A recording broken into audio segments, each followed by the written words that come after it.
नमस्कार दोस्तों, मैं डॉक्टर मुकेश फिर से एक बार आपके सामने। और आज मैं बात करने वाली हूँ प्यार के कुछ स्तर के बारे में। ये स्तर के बारे में मैं क्यों बात कर रही हूँ आगे सुनकर आपको समझ में आएगा। और इन स्तर को समझना बहुत ज़रूरी है ताकि आप अपने स्टेज को फील कर पाएँ और आपकी जो तरक्की हो रही है, इंटरनल तरक्की, आप किस आधार पे हैं, किस स्टेज पे हैं, उसे एनालिसिस करके आपको पता चलेगा कि आप सही राह पे हैं या नहीं, है ना। तो सबसे पहले मैं बात करती हूँ कि लव का पहला स्तर जिसको बोलते हैं कंडीशनल लव। कंडीशनल लव वो प्यार जो कंडीशन रखता है ना। कंडीशन की वजह से हम साथ में होते हैं और यह फील करते हैं कि वी आर इन लव। अब देखिए, कंडीशनल लव के अंतर्गत कौन कौन आता है। कंडीशनल लव के अंतर्गत आता है संसारिक भाव वाले रिश्ते, जैसे जो कार्मिक मेट्स और सोलमेट्स के साथ जुड़े हुए होते हैं, वो होते हैं आपके कंडीशनल लव। अब इस स्टेज में क्या होता है कि प्रेमी प्रेमिका, पति पत्नी आपस में मिलते तो हैं, लेकिन कंडीशन, यहाँ पे कंडीशन मौजूद होता है। कैसे, ज़रा थोड़ी सी बात कर लेती हूँ। हम एनालिसिस करेंगे अपने लाइफ से, सोसाइटी में जो चल रहा है उससे आप देखेंगे कि जो कंडीशनल लव होते हैं उसमें कमिटमेंट होता है पूरे लाइफ का, कि हमने पति पत्नी, एज ए पति पत्नी दो परिवार आपस में मिलते हैं या फिर खुद स्वयं से विचार करते हैं, चाहे वो लव मैरिज हो चाहे अरेंज मैरिज हो। ये सोसाइटिकल वर्ड है, उसमें कमिटमेंट होता है कि वी हैव टू, मतलब यहाँ पे कमिटमेंट है कि अगर हम विवाह कर रहे हैं या अगर हम प्रेम में हैं तो इसके आगे हमारी प्रक्रिया क्या होगी, हमारा लाइफ स्टाइल क्या होगा, वो तय होता है।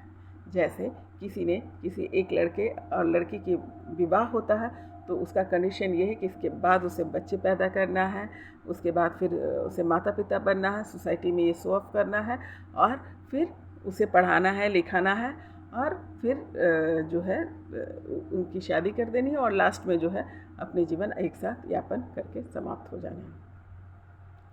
ये कंडीशनल लव जो होता है, ये जो कमिटेड लव है, ये प्यार का सबसे निचला स्तर। अब कैसे, ज़रा बात करते हैं। यहाँ पर 20% आप इमोशनली अटैच होते हैं, 80% आप जो है एडजस्टमेंट में होते हैं और कमिटमेंट की वजह से एक दूसरे को झेल रहे होते हैं। पहले तो आपको मिलने के बाद जो है, अगर इस कंडीशंस को आप पूरा नहीं करते या इन दोनों में से कोई पूरा नहीं कर पाता तो सोसाइटी का इंटरफेरेंस भी होता है और उसकी वजह से जो है ये एक दूसरे को झेल रहे होते हैं, सोसाइटी को दिखाने के लिए झेल रहे होते हैं। मतलब मुँह पर मुखौटा तो लगाया रखा होता है कि हम प्यार में हैं, पर ऐसा नहीं होता। आपकी छोटी छोटी सी बातों को भी अगर पूरा नहीं कर पाए आपका पार्टनर या आपका काउंटर पार्ट, तो आप उससे जो है कंडीशंस में डालते हैं कि अगर आपने मेरे लिए, ये कंडीशंस होता है कि अगर विमेन है तो वो उसने कंडीशन लगा रखा, अगर आपने मेरी रक्षा नहीं की या फिर मेरे खान पान, रहन सहन, रूप रंग, इस सब का ख्याल नहीं रखा, एवन सेक्स ऑल्सो ख्याल नहीं रखा, तो इसका मतलब है कि मैं उसके बदले वो प्यार आपको नहीं दे पाऊँगी। और यही चीज़ होता है मेल में भी, कि अगर आप जो है विवाह के बाद मेरे सोच के अनुसार आप मेरे दबाव में नहीं रहती हैं, आप अपने शरीर से मुझे खुश नहीं रखती हैं या फिर मेरे जनरेशन को नहीं, वंश को नहीं बढ़ाती हैं, तो आप मेरे किसी काम की नहीं हैं। और उसी समय वो लव की समाप्ति हो जाती है, लव की फीलिंग वहीं ख़त्म हो जाती है। It means that it is the conditional, कि ऐसा नहीं है कि आपने अगर गिव और टेक का मामला होता है, अगर आपने उन्हें कुछ नहीं दिया और तो आपकी महत्व वहाँ से ख़त्म हो जाती है। तो उम्मीद करती हूँ आपको ये मेरी बात समझ में आ रही होगी। बिल्कुल सोसाइटिकल ये सिचुएशन है जो यहाँ पर सभी लोग, मैक्सिमम लोग इसी सिचुएशन से झेल रहे हैं because of their Karma also. इसमें कर्मा का भी हाथ होता है। तो आप अपने कार्मिक मेट्स के साथ होते हैं या सोलमेट्स के साथ होते हैं तो वो भी ट्रिगर दे रहे होते हैं आपके पिछले कर्म के अनुसार। तो इसलिए ये लव का स्तर जो है कंडीशनल होता है कि हर चीज़ कंडीशन पे डिपेंड करता है। You have to give me this one then I will give you. एवन कि अगर एक छोटी सी बात अगर लिया जाए, जो सबसे इम्पॉर्टेंट यहाँ पे रखा जाता है, that one is sex. Sex भी वो तभी करते हैं जब उनकी ज़रूरत की सारी चीज़ें पूरी हो जाती है, फिर वो मेल हो या फीमेल हो। और इस प्रकार से इस कंडीशनल लव में ये लोग एक दूसरे के गुलाम होते हैं, क्योंकि ये कंडीशंस में होते हैं। तो ये लोग प्रेमी या प्रेम से ज़्यादा गुलामी की ज़िंदगी जी रहे होते हैं। और ये प्रेम का सबसे निचला स्तर, पर अपने कर्मों के अनुसार जो है सोसाइटी में इसी प्रेम को माना जाता है, हम देखते हैं। अब आते हैं कि दूसरा स्तर, इस स्तर से ऊंचे वाला स्तर जो है वो कौन सा है। ये दूसरा स्तर होता है अनकंडीशनल लव। यहाँ पर कोई कंडीशंस नहीं होता, यहाँ पर जो है गिफ्ट टेक का मामला नहीं होता, यह रिश्तों का मामला नहीं होता। ये लव जो है अनकंडीशनल होता है, बिना किसी कारण, बिना किसी स्वार्थ के यहाँ पर एक दूसरे के प्यार को समझते हैं और कन्वे करते हैं या स्प्रेड करते हैं। इसमें पति पत्नी भी आ सकते हैं और प्रेमी प्रेमिका भी आ सकते हैं, सोसाइटी के अन्य लोग जो अनकंडीशनल किसी रिश्ते में नहीं बंधे हुए फिर भी अनकंडीशनल लव में, यानी ना लेना ना देना, बस प्यार को एक दूसरे को बांटना। और ये उच्चतम स्थिति, प्यार का उच्चतम स्थिति कि जहाँ पर कंडीशंस नहीं है, अनकंडीशनल लव को यहाँ पर कन्वे किया जाता है, सर्व किया जाता है। तो इसमें बहुत सारे आपको ट्विन फ्लेम आ जाएंगे और बहुत सारे ऐसे लोग जो दिखाई नहीं देते, सुनाई नहीं देते, पर अपना प्यार जो है इस प्रकार से बरसाते रहते हैं। इन जैसे अनकंडीशनल लव की वजह से जो है ये यूनिवर्सल एक हाई वाइब्रेशन एनर्जी में होता है और ये हर हालत में एक उच्चतम स्थिति। तो बहुत बार जो है ट्विन फ्लेम्स को अनकंडीशनल लव में आना पड़ता है, जब ट्विन फ्लेम्स की शिव शक्ति की तपस्या जो होती है वो अल्टीमेट जो है आपको अनकंडीशनल लव को सीखना या सिखाने के लिए होता है। तो इसका शिव शक्ति का और ट्विन फ्लेम्स की जो जर्नी है उसमें अनकंडीशनल लव बहुत इम्पॉर्टेंट होता है। ये इनके लिए उच्चतम स्थिति होती है जब हम किसी चीज़ का डिमांड नहीं करते, एक दूसरे से ये भाव नहीं रखते, गिव एंड टेक का भाव नहीं रखते, सिर्फ और सिर्फ एक दूसरे के प्रति प्रेम का भाव रखते हैं, यानी प्रेम बांटते हैं, प्रेम देते हैं। अब मेरे दोस्तों सुनने में अच्छा लग रहा है ना, ये भी एक उच्चतम स्थिति, पर इससे भी एक उच्चतम स्थिति है कि जब आप मोक्ष की बात कर रहे हैं, जब आपकी स्थिति ये है कि आपको परमात्मा में मिल जाना है, तब इस स्थिति से, इस स्तर से भी आपको एक स्तर ऊंचा उठना पड़ेगा। That is called universal love. पहला क्या था? कंडीशनल लव, दूसरा unconditional love, and third one is universal love. कि आपका जो है ये एक दूसरे के प्रति कंडीशन, अनकंडीशनल भी नहीं रह जाएगा, अब रहेगा यूनिवर्सल। क्योंकि आपका अब जो प्यार है किसी व्यक्ति विशेष के लिए नहीं, किसी कंडीशन विशेष के लिए नहीं, किसी अनकंडीशनल विशेष के लिए नहीं, बल्कि सभी के लिए हो जाएगा। फिर वो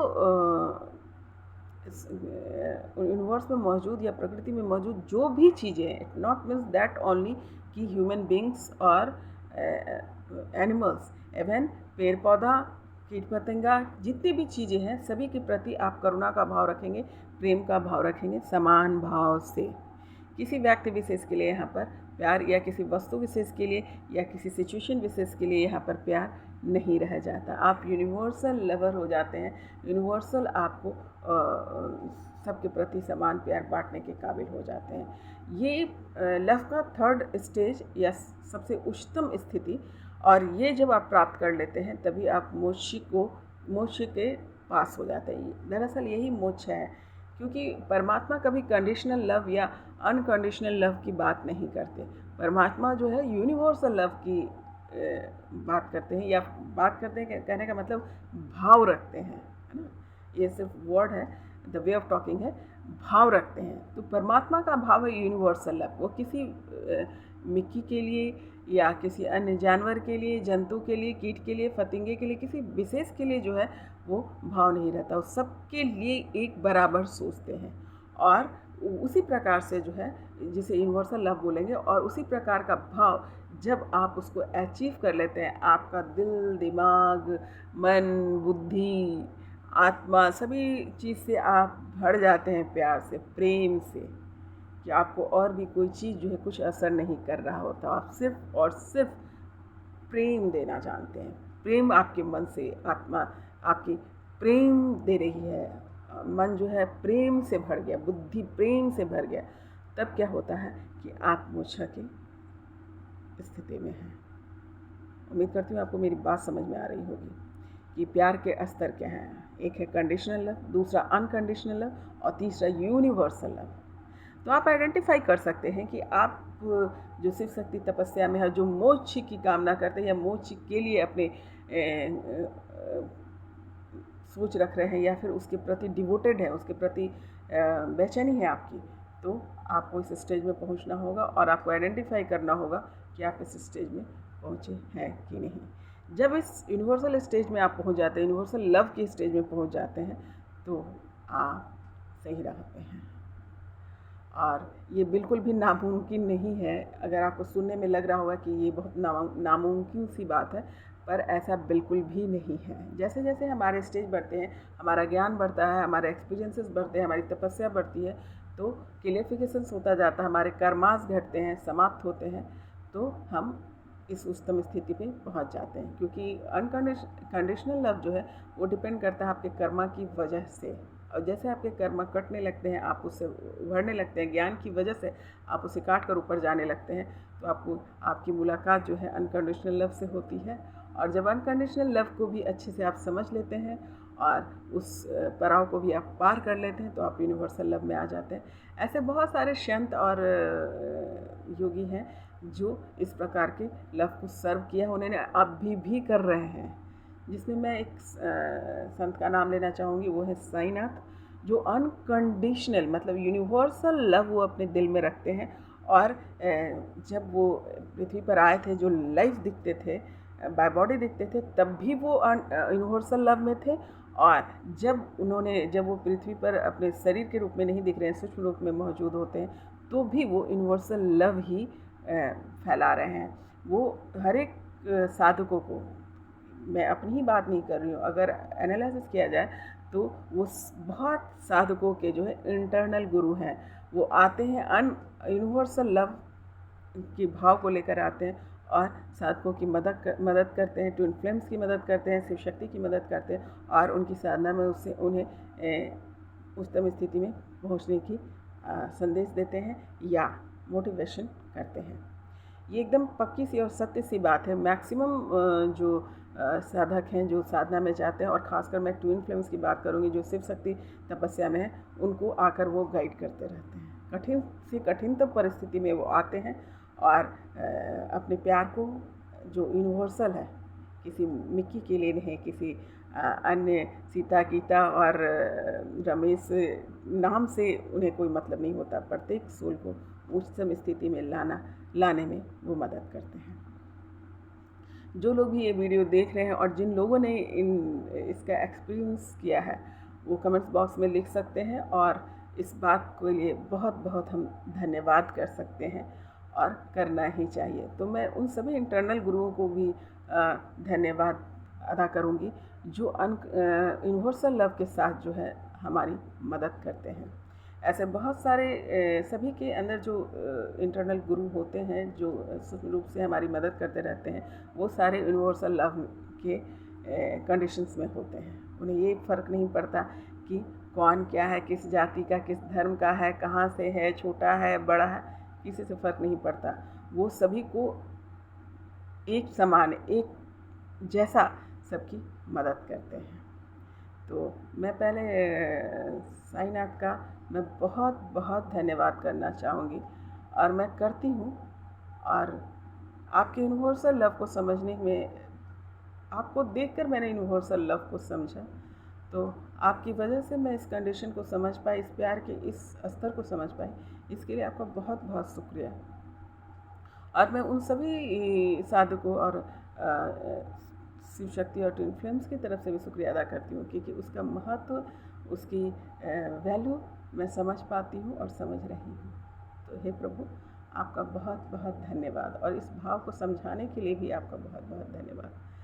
तो इस प्यार के कंडीशंस को आप समझें, और यही तपस्या का ये मोड है कि पहले हम कंडीशनल लव में जाते हैं, और ये ऐसा नहीं है कि एक जन्म में ही कंप्लीट हो जाता है। कई जन्मों का खेल होता है कि हम पहले कंडीशनल लव को पार करते करते फिर अनकंडीशनल लव में आते हैं, और उसके बाद और यूनिवर्सल लव में पहुंचते हैं।